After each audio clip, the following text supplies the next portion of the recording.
hydration. First of all, let me tell you one thing, that hydration is a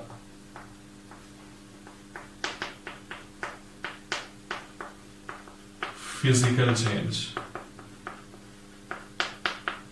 It is not any chemical change. During hydration, no change in pH. There is no change in pH of the substance that is hydrated. So, no, please recall in your mind the important points of the hydrolysis that I have just mentioned. That hydrolysis is a chemical change, but hydration is a physical change. In hydrolysis, the pH of the substance is changed, of the solution is changed, but in this case there is no change in the pH. Now, what is hydration? Hydration is actually physical attachment of water molecules with salt usually during crystallization process.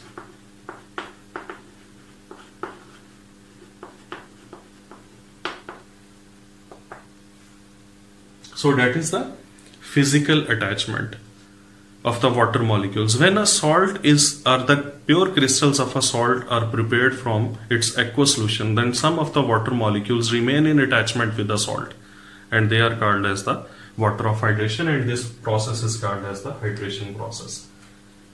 For example, in case of blue vitriol, there is copper sulfate dot 5H2. Now these 5 water molecules are physically attached to the copper sulfate, and this is called as the blue vitriol. These 5 water molecules are called as water of hydration or water of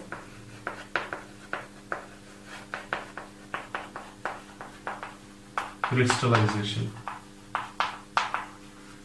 So tell me one thing, is there any chemical reaction that has taken place here? No. Simply, copper sulfate was anhydrous, and 5 water molecules, they have physically attached with the copper sulfate. And from anhydrous form, now this substance is changed to the hydrated form.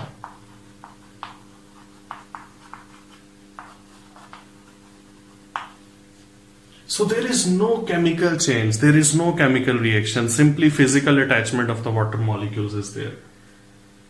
And these water molecules are called as the water of crystallization or water of hydration. Now in case of copper sulfate,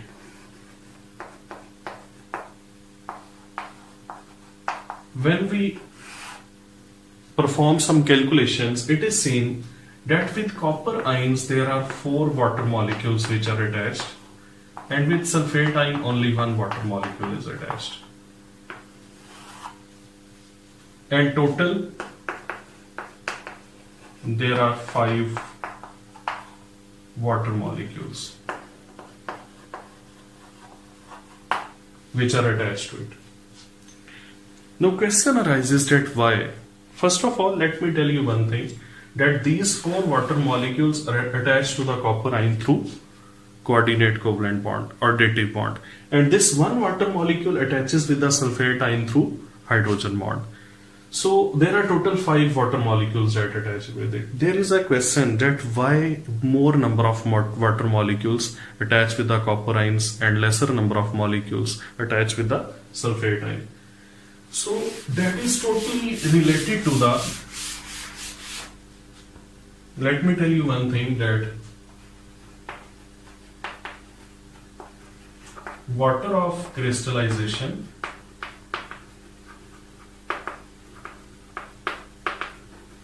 or you can say number of water of crystallization attached to any ion that is directly related to its charge and inversely related to its size. And the ratio between charge and size, that is called as the charge density. So, greater the charge of an ion, more number of water molecules of hydration will be attached to it, and lesser the size of the ion, or smaller the ion is, greater number of water of crystallization will be attached to it. Let us see what's about copper ion and sulfate ion. Now the charge in both cases, that is same. Magnitude is same, sign is opposite, but we are just talking about the magnitude. Magnitude is same. It means charge is not the primary factor which is responsible for the different number of water of crystallization which are attached to the copper and sulfate ions. What will be the key factor then? That is the size of the ion. Now you know copper is a simple monoatomic ion, so it is of smaller size, having high charge density because inverse relation is with the size. And this one is a polyatomic ion. Obviously, it will be larger in size. Its E by S stat will be very small. So that's why due to low charge density, less number of water molecules surround sulfate ion, and due to high charge density, greater number of water of crystallization are attached with the copper ions. There are so many other examples of the hydrated salts, just like you can say Epsom salt is there.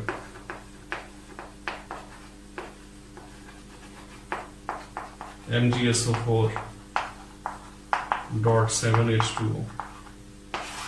Similarly, there is oxalic acid,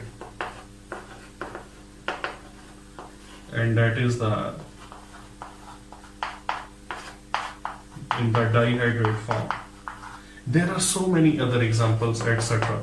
And keep one thing in your mind, that these water of crystallizations which are attached to these salts, they do define their physical properties. Like, you know, that CuSO4, if it is anhydrous, then that is white in color. But when water molecules get attached to it, it becomes blue in the color. And there is also a formula which is used to find the percentage of the water of crystallization.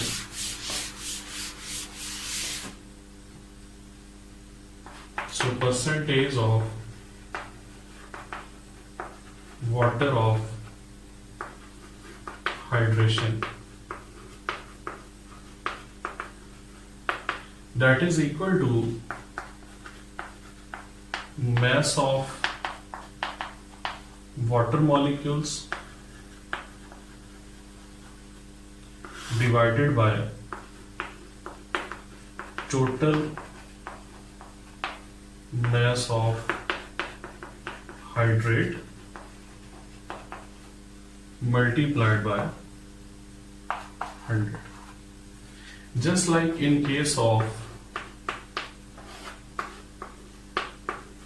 oxalic acid, what should be the percentage of water of hydration?